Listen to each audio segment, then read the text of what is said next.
Mon colonel Condé. Maître. Et je voudrais d'abord vous demander, Oui. en toute objectivité, Oui. en matière de crimes de masse, Oui. n'est-ce pas, il est très difficile d'identifier et de retrouver les exécutants, n'est-ce pas? Parce qu'ils sont nombreux. Je n'ai pas bien compris. J'ai dit, Oui. ce qui s'est passé au stade, à l'enceinte, Oui. il est très difficile d'identifier les soldats ou les éléments qui ont tué les bérets rouges là. Ce n'est pas facile, n'est-ce Oui. pas? Oui. Très bien. En conséquence, convenez-vous avec moi qu'en matière de crimes de masse, on recherche les chefs hiérarchiques civils et militaires, non? Alors,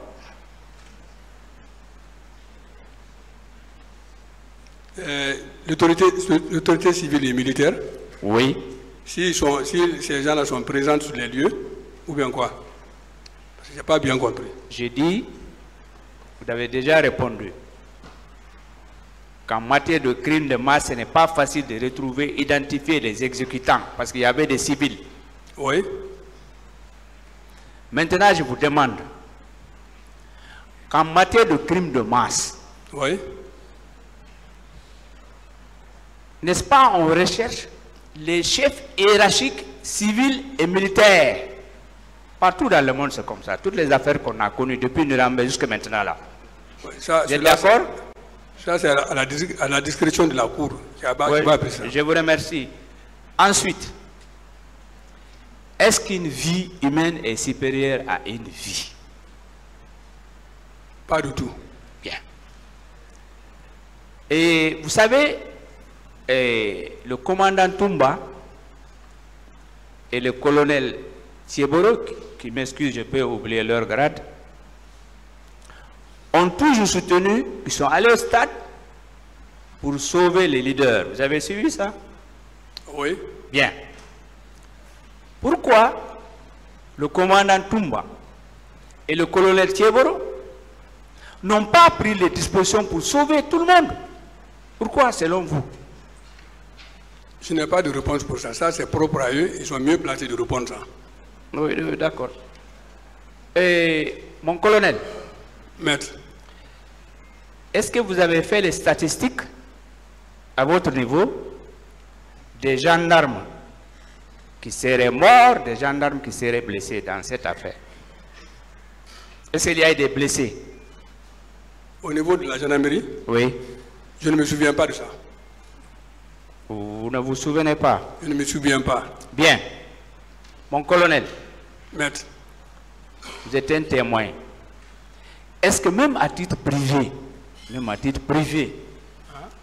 j'ai dit, est-ce que même à titre privé, Oui. est-ce que vous avez une information Oui. concernant les disparus? Parce que ça nous préoccupe. Si vous, comme vous êtes témoin, est-ce que à titre privé, vous avez appris avec un de vos collègues, un service, les corps sont enterrés ou enfouis quelque part? Est-ce que vous avez cette information à nous donner? Maître, j'ai répondu à cette question. Je vous remercie, mon colonel. Merci. Et je vous remercie, monsieur le président, messieurs les assesseurs. Merci, monsieur le président, monsieur les assesseurs. Mon colonel, Maître.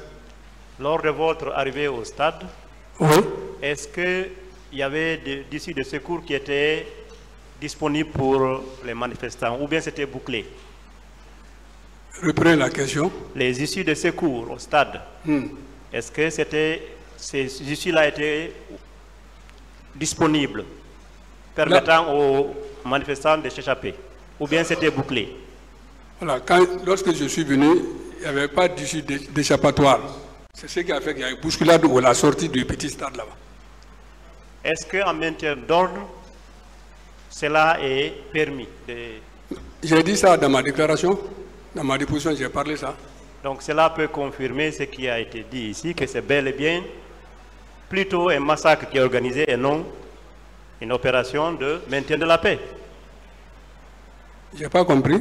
Donc, comme ça a été relaté ici, ce n'étaient pas des opérations de maintien d'ordre qui se déroulaient, mais plutôt des massacres des civils. Je suis mal placé de qualifier comme massacre, je suis mal placé de qualifier cela. La Cour appréciera. Merci bien.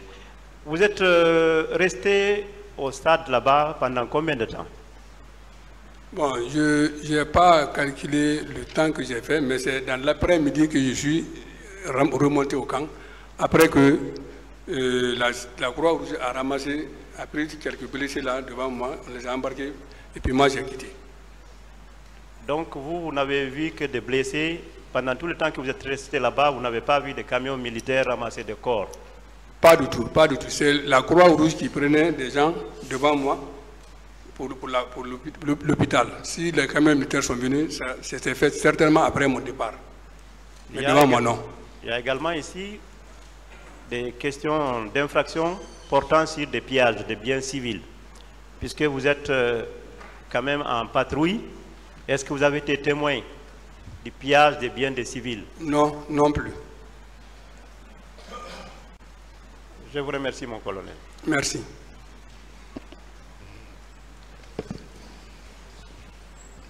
Merci, Monsieur le Président.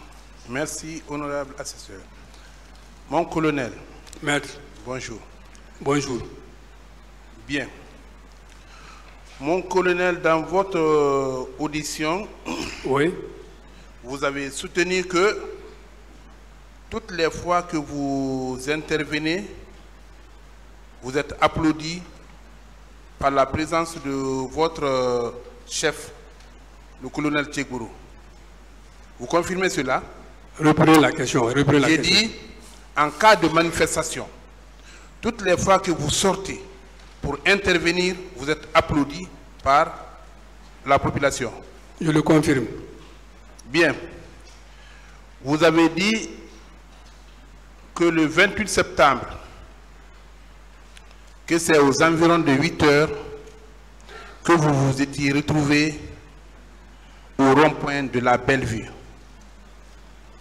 non loin du commissariat Sakaji. Dites-nous, au moment où vous arriviez sur les lieux, est-ce que le commissariat avait été vandalisé? D'abord, les manifestants étaient au niveau de la menuiserie qui est un peu plus proche du commissariat. Les manifestants n'étaient pas venus. C'est lorsque nous, on a été pourchassés, ils sont venus maintenant, occuper maintenant le rond-point.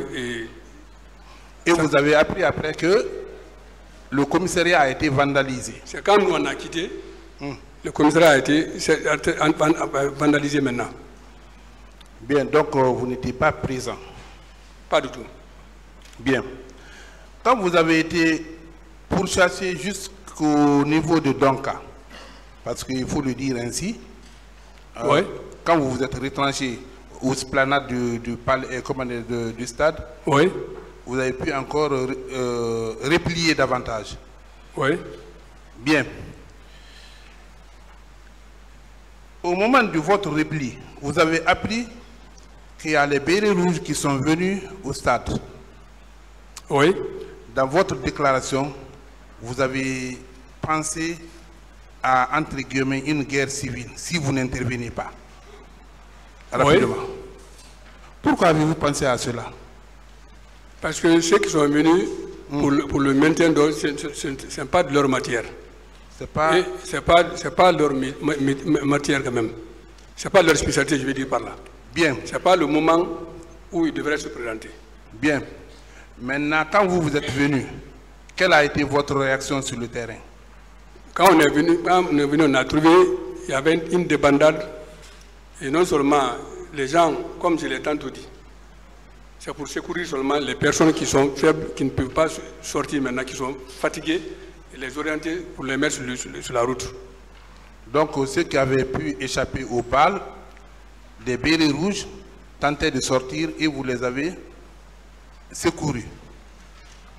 Que ceux qui sont échappés des balles? Oui. Ouais, s'il y a des tirs, bon, moi je ne sais pas s'ils sont échappés des balles, mais toi il y a eu des tirs quand même.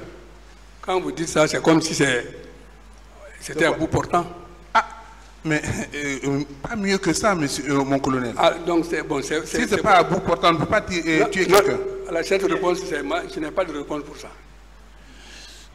Bien, mon colonel. Maître. Qui était votre chef de mission au niveau du stade? Chef de mission? Oui. Chef de mission? Oui. Au niveau du stade, je dis c'est le coordinateur. J'ai répondu ça. J'ai répondu ça. C'est un coordinateur. J'ai répondu. Bien. Est-ce que vous pouvez vous rappeler le nom de deux au moins de vos 10 éléments avec lesquels vous étiez? Non.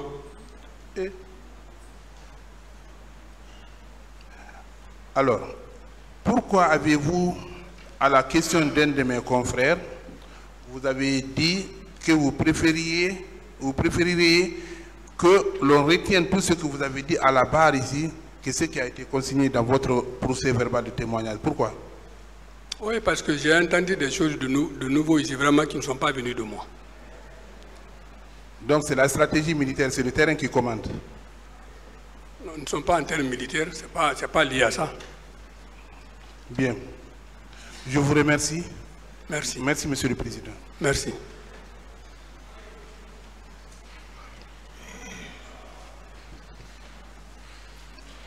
Merci, Monsieur le Président. Colonel Condé. Maître. Vous avez déclaré dans votre procès verbal à deux niveaux deux choses dont je voudrais avoir la précision. Oui. Quelque part au niveau de la page 4, à la question qui vous a été posée, vous avez répondu, je le confirme bel et bien, ces bérets rouges étaient commandés par le lieutenant Toumba, de son vrai nom, Aboubakar Sidiki Yakité. À la page 5, une autre question vous a été posée également. Les bérets rouges étaient commandés par qui à l'époque? Et vous avez répondu, ils étaient commandés par le colonel Claude Pivy. Alors, les bérets rouges étaient commandés par qui? Je l'ai répondu déjà. Oui, mais entre les deux. Il y a deux réponses contradictoires. J'ai répondu, et les deux questions, ce n'est pas la question, c'est pas la même question, mais j'ai répondu les deux questions quand même, conformément à comment ça a été posé. Pourrais-je avoir la précision par rapport, les bérets rouges étaient commandés par Toumba, les bérets rouges étaient commandés par Claude Pivy? Je ne peux plus revenir là-dessus, j'ai répondu. Bien. Quel sentiment avez-vous éprouvé lorsque vous avez entendu que les bérets rouges sont venus et ils sont en train de tirer au stade? Quel sentiment avez-vous éprouvé? C'est de venir sur le terrain parce que ça sent que quand ils sont en colère, le pire peut se passer. Juste c'est pour venir, pour ne pas que le pire se passe et porter secours à ce qu'on peut faire. Selon vous, est-ce que les bérets rouges, ou disons les militaires, peuvent aller? Je dis selon vous, ouais. Est-ce que les bérets rouges, ou disons les militaires, peuvent venir en ces lieux pareils sans être sous recommandation? Là, je ne sais pas cela. Je ne sais pas ça. Bien. Quelles sont les conditions à réunir pour que les bérets rouges, ou disons les militaires, interviennent là où vous êtes? Ça, c'est à la discrétion de l'autorité supérieure. Et non, moi, je ne suis qu'un simple exécutant. Bien. Quelque part, vous avez répondu à une question d'un confrère de l'autre côté, et même du ministère public, que le commandant Toumba dirigeait ou commandait les bérets rouges qui étaient à l'intérieur. Mais comment vous avez su que c'est lui qui les dirigeait? Indiquez-nous un peu les preuves que vous détenez par rapport à cela. Maître, j'ai répondu.